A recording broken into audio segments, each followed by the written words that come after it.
to attend.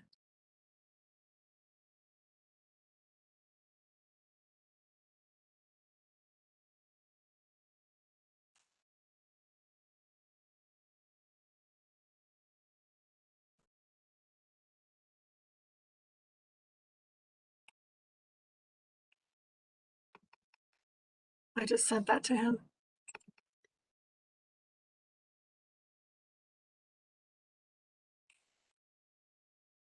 I had a few attendees that I'm just making panelists, so they're coming over.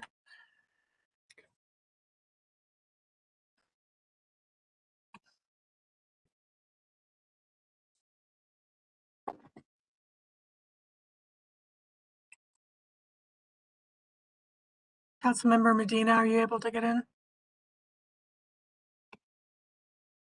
Yes, I'm here. Good, thank you.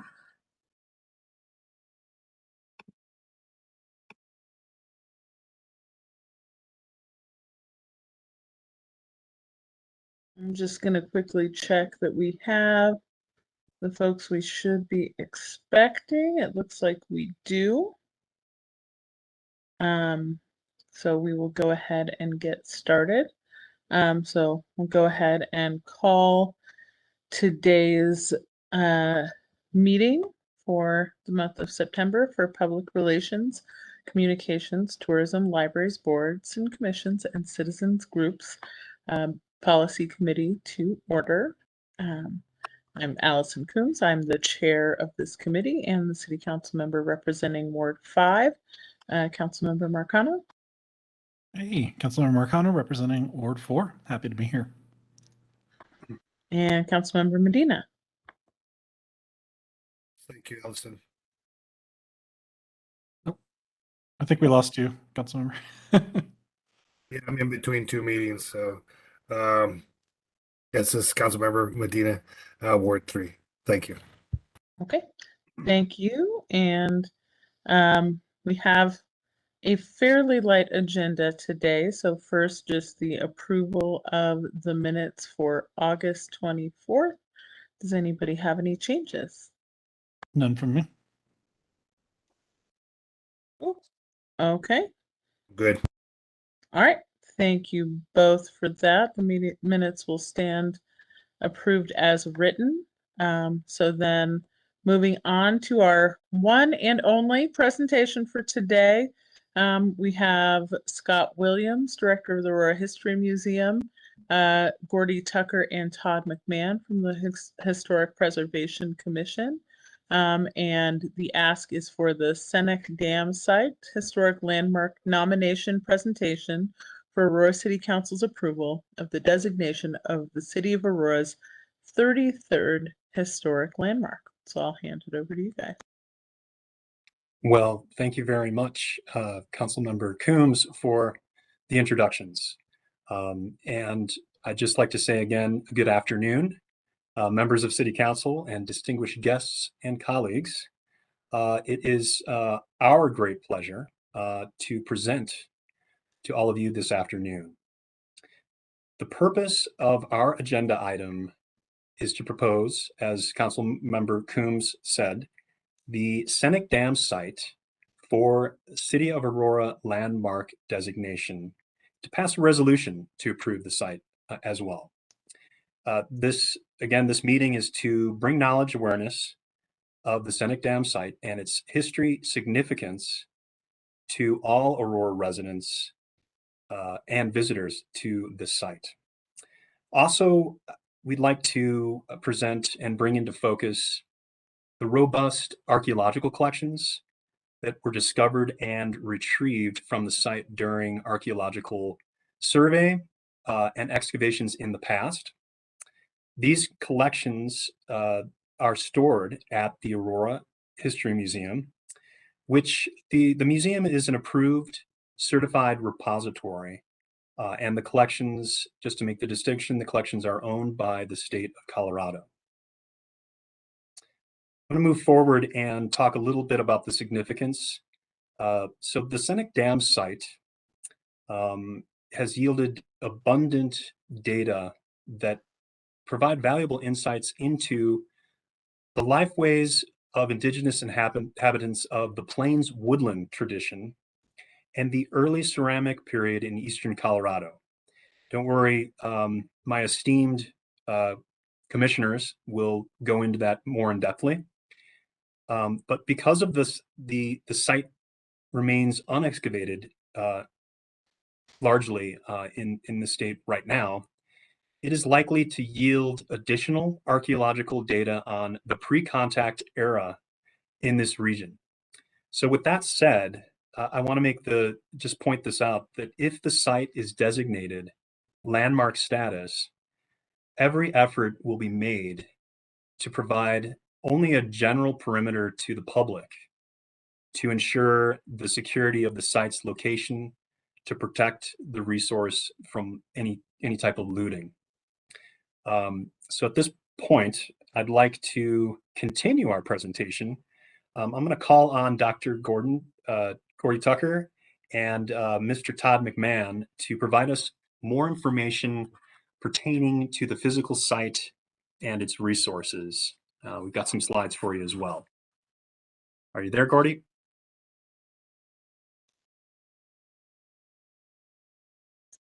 I think you might be muted, Gordy.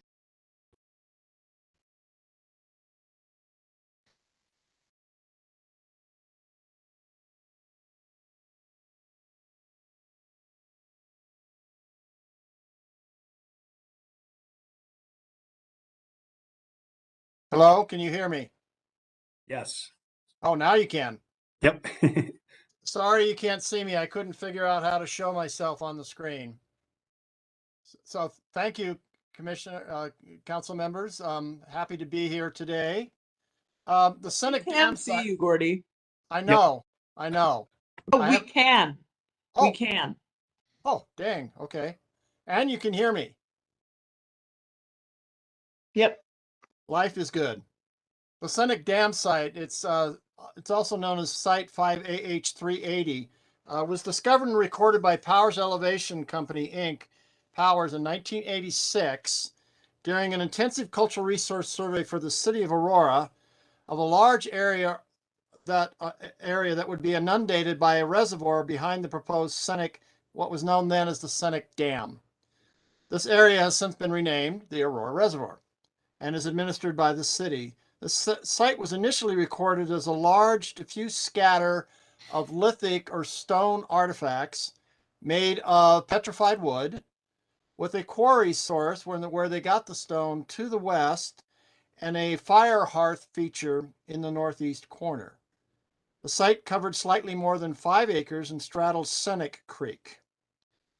One of the first evidence of that this was a occupational area was a cultural modified bison bones, buffalo bones, were exposed in the cut bank of Seneca Creek.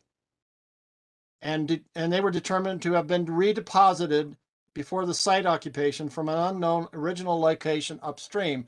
In other words, we think that they were hunted somewhere nearby, but we've never found the actual kill site. And the skulls of these animals then drifted downstream and were eventually buried and then were exposed later in the cut bank.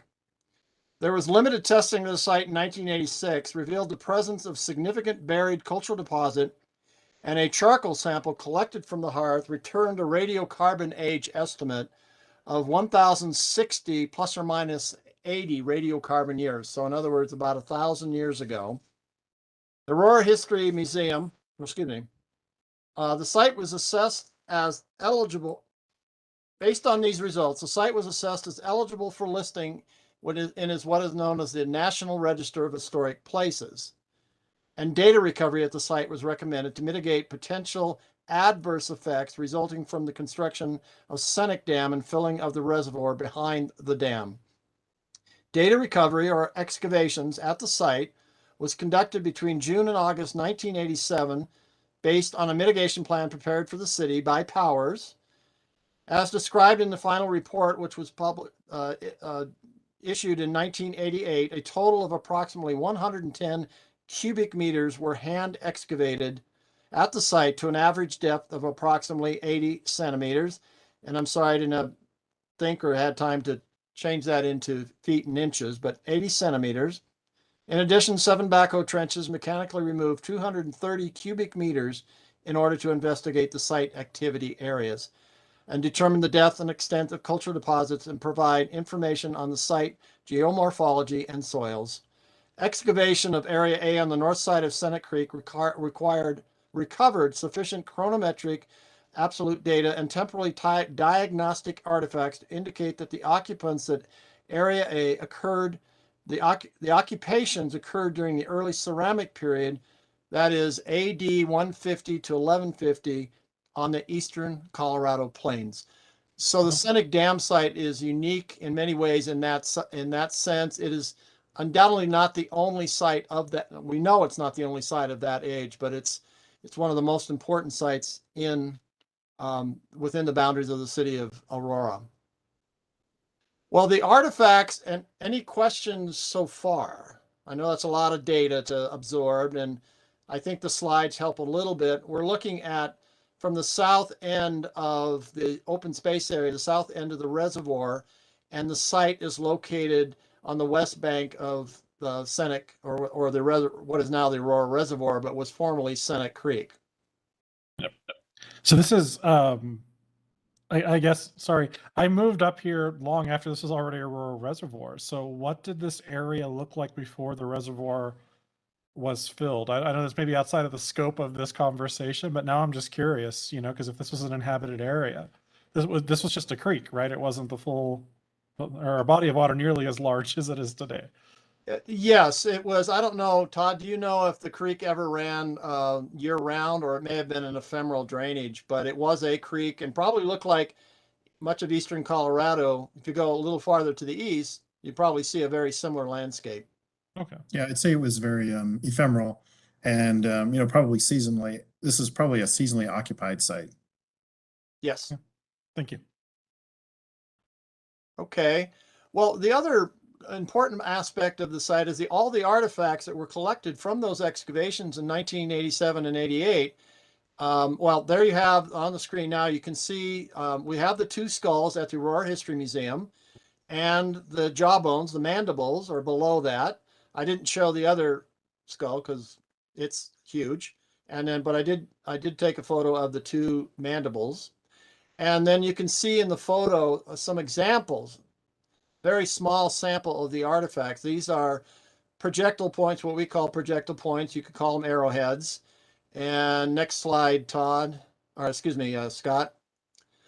Some more chipstone artifacts. The lower left is a bone owl, excuse me, not owl, owl. That would be an interesting bone owl. No kidding.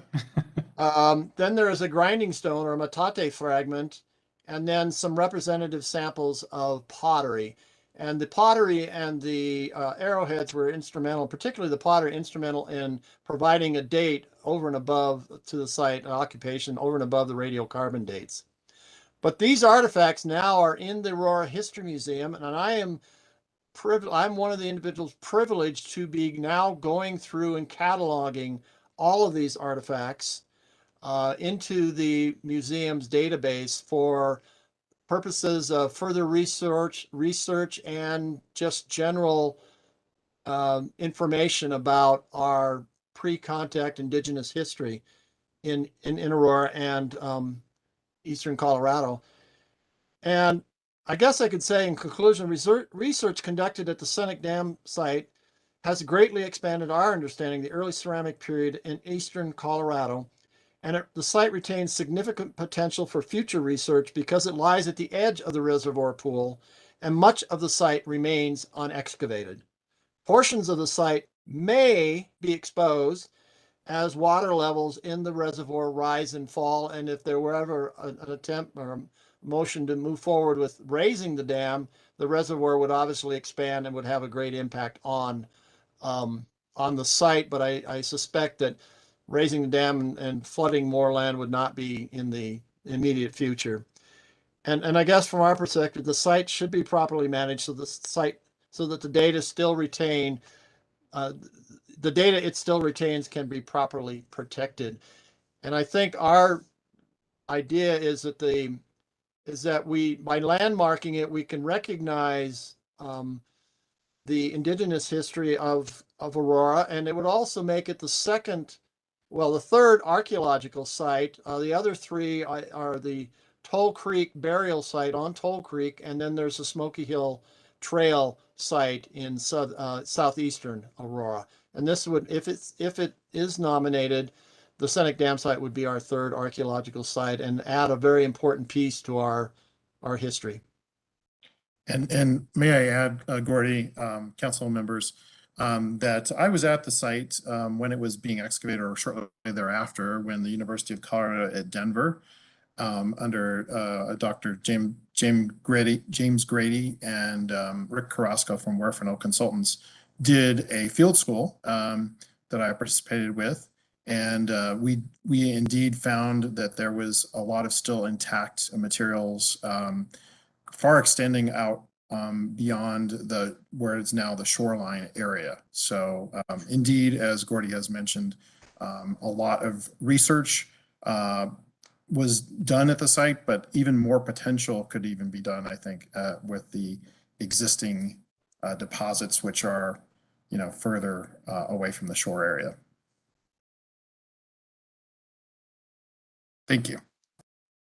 And I think just in conclusion here, if there's other things to Gordy or Todd that you want to add, in conclusion, I think from the museum and historic sites perspective, the Historic Preservation Commission, as well as other city departments, we feel that not only the site but the collection has such potential to be visited by many visitors that come to the Aurora Reservoir, and of course that also can lead into not only our staff here at the museum and historic sites, but the Parks, Recreation, and Open Space Department staff for education and exhibition. I think in addition, we're doing this too to, obviously here at the museum, to make this available to the public and scholars for research purposes. So that opportunity is just right in front of us. And I just feel like now we have volunteers such as Dr. Tucker, and we've got Todd, who's actually was surveying the site back in, I will say, the late 80s. So there's just so much potential for these collections to really bring the public in and to bring that knowledge of our indigenous history here in Aurora. So in conclusion, what we seek here is approval of the Seneca Dam site as Aurora's 33rd city landmark from the PR Plus Policy Committee here, and to move forward with this to study session and to a regular city council meeting for the mayor's signature. So this, if Gordy and Todd, you don't have anything else to add, Todd, we definitely, this concludes our summary of our agenda item, and please let us know if you need any further clarification of the site or any aspect. Are there any questions? We'd love to field your questions at this point. Great, thank you so much to all of you for presenting. And I'm gonna take an approach that isn't my usual approach, because I fully believe in all of what you all are presenting here, but I do want to try to anticipate some potential questions that could come forward.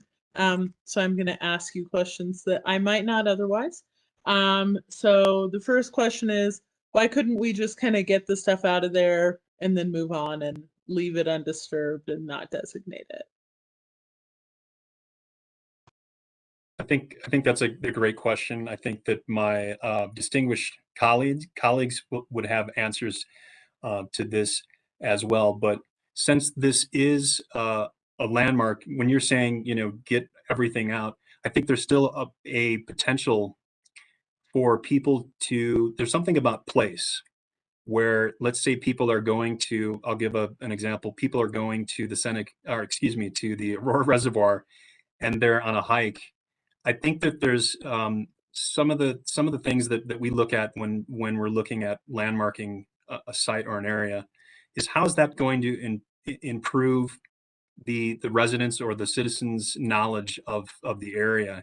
And I think that knowing that here we are in the middle of subdevelopments, if you will, if you look across, we're looking north here from the Seneca Dam site on the screen, but then you see all of these houses. I think it puts into perspective where we are now. And I feel like with interpretive signage, and again, with my statement about security of the site, I think that we need to proceed very cautiously if we're going to put interpretive signage not near any of the resources or whatnot, but something that gives people more perspective into not only just the recent history in the last 150 years or 100 years of Aurora, but to give people that knowledge that, okay, people came before us.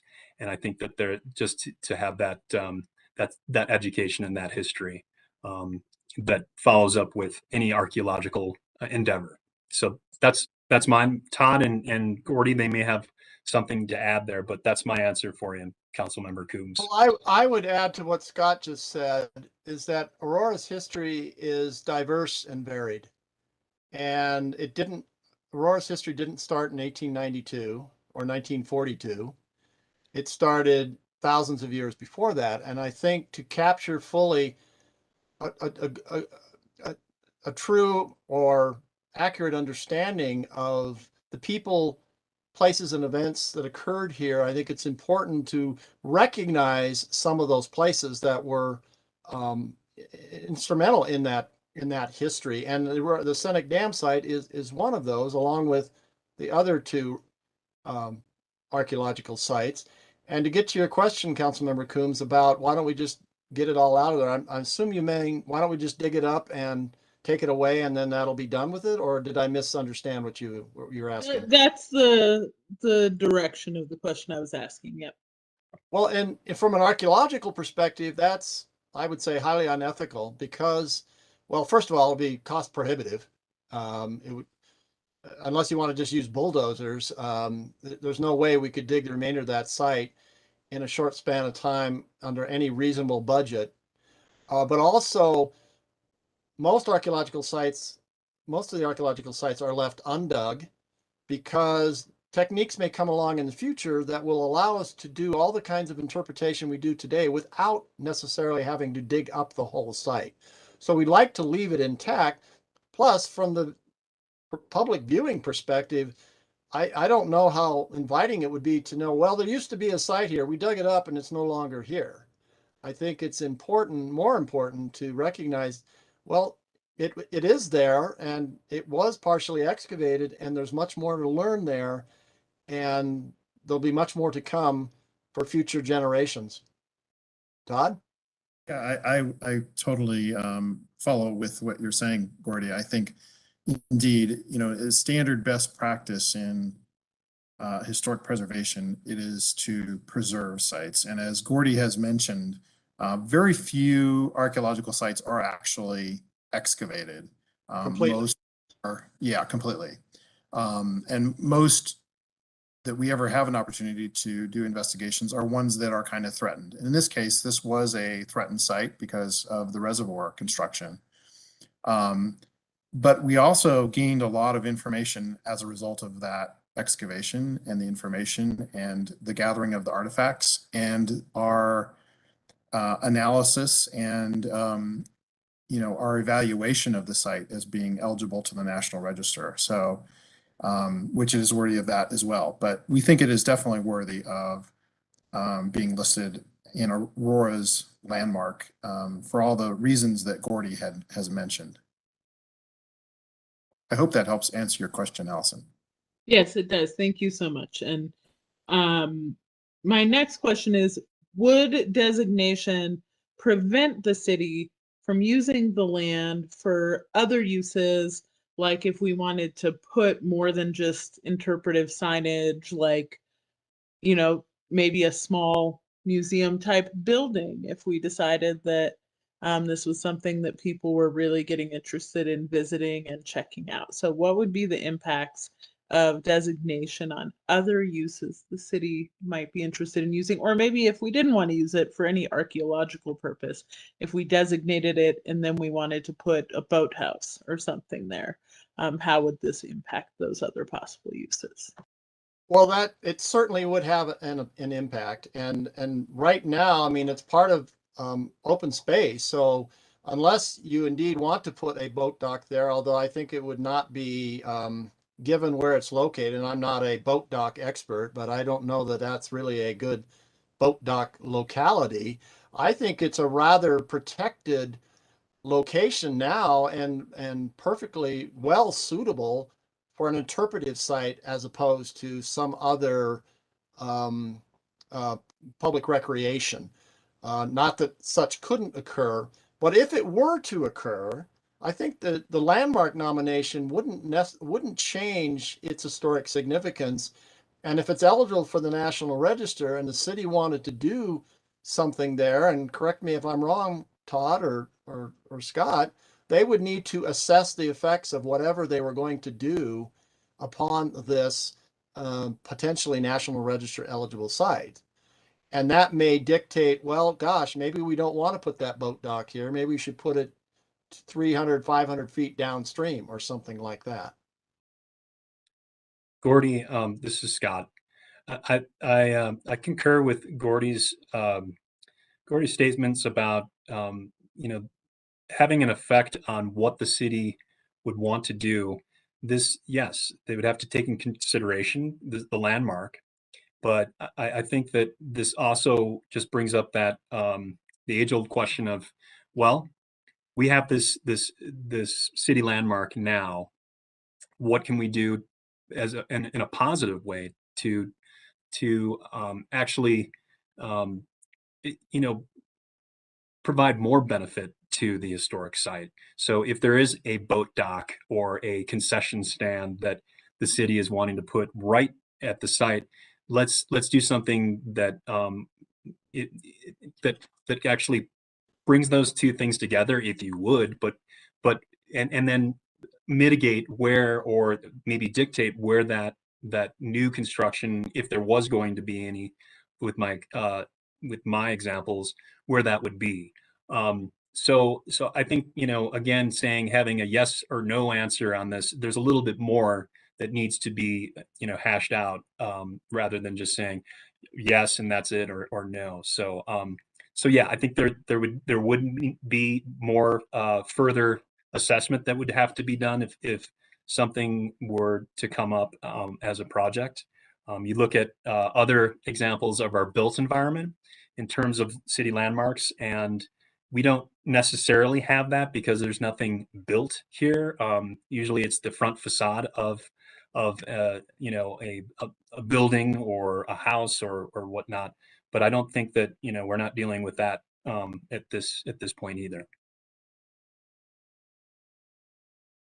Okay, thank you all so much for both of those answers. That is helpful. But to the other part of my question about if we did, and this is actually like, I am genuinely curious, could we do more than interpretive signage to highlight and utilize the site for educational purposes with the designation? Are you saying in terms of actually making like constructing a building on that site, or like a museum or a visitor center? Right. Or like adjacent to the site or something. Yeah, a center where like you could put some of the artifacts inside of the building that people could go inside and look at the artifacts and learn more about it. Is that something you could still do if you wanted to with the designation? Yes. That would be a lovely idea. I would be Yes. all in favor of that. I am too. Move it a little bit away from the site so that the construction of the museum that's supposed to highlight the site itself, you don't end up destroying the site in the process. So put it in a Yeah, I place think that'd be perfect. It would be great.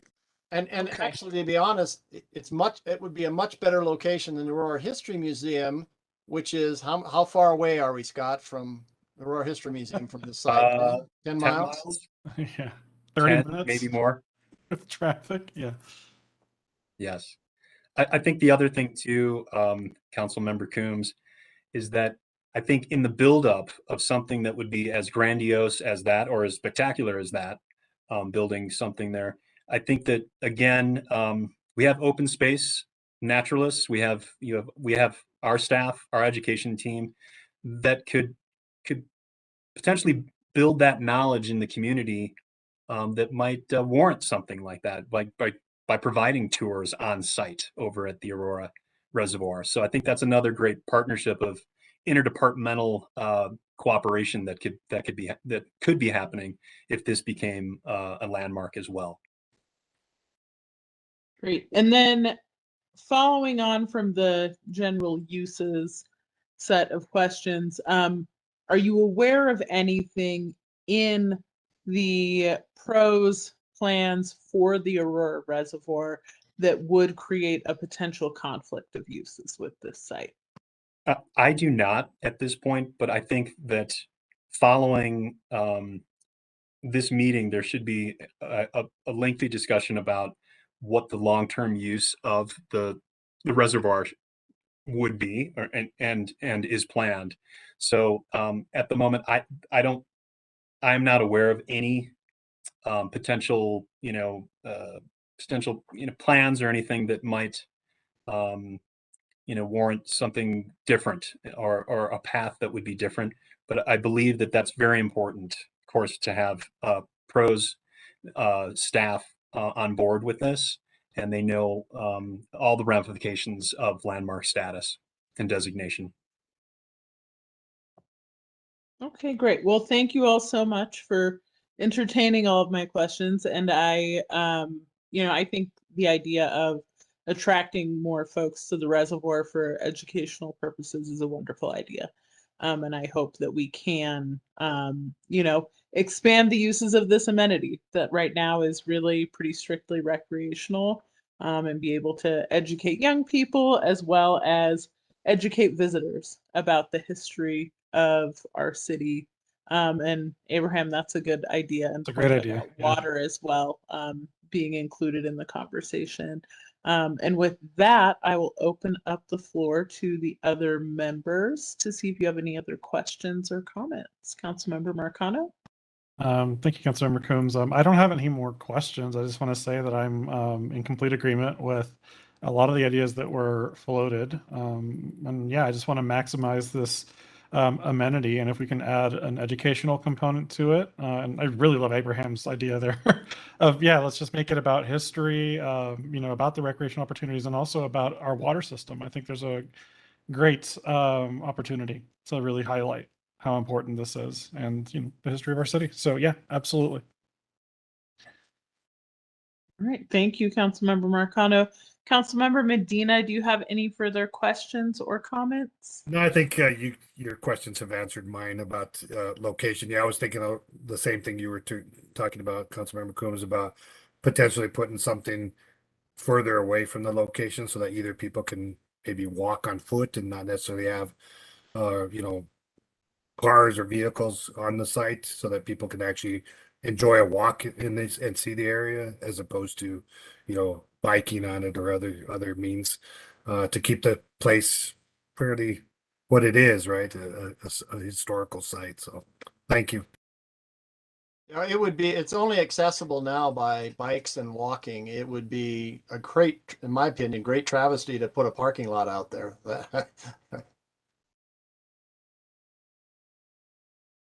All right. Well, thank you all again so much. For members of the committee, are there any objections to moving this item forward? None from me. Okay, great. Then with that, we will go ahead and move this forward to a study session along with all of those questions that we've asked, getting the information from pros and water, and just having those discussions. Great. So- Thank you. Thank you very much for this opportunity to tell a story. Thank you, everyone. Yeah, thank Appreciate you the very time. much, council members. Really. Yeah, and thank you all for your time. I really appreciate it. I'm sorry, give me 1 second.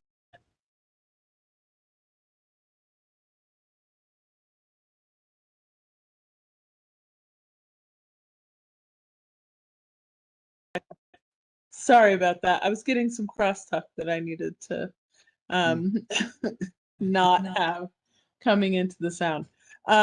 Anyway, thank you all so much. I really appreciate your time, your thoughtfulness on this, and look forward to the future presentation at council.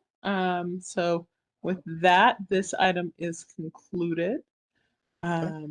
So then we just have miscellaneous matters for consideration. Are there any matters from members that you would like us to look into? None from me. Okay. Well, thank you both for that. And then our next meeting is scheduled for October 26th, 2022 at 3:30 p.m. Are there any conflicts with that date and time?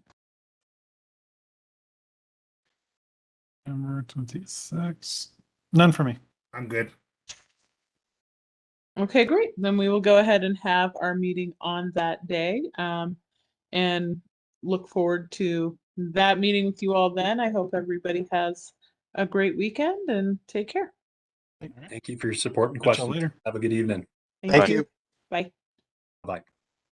Thank you all. Bye, Scott. Bye-bye now.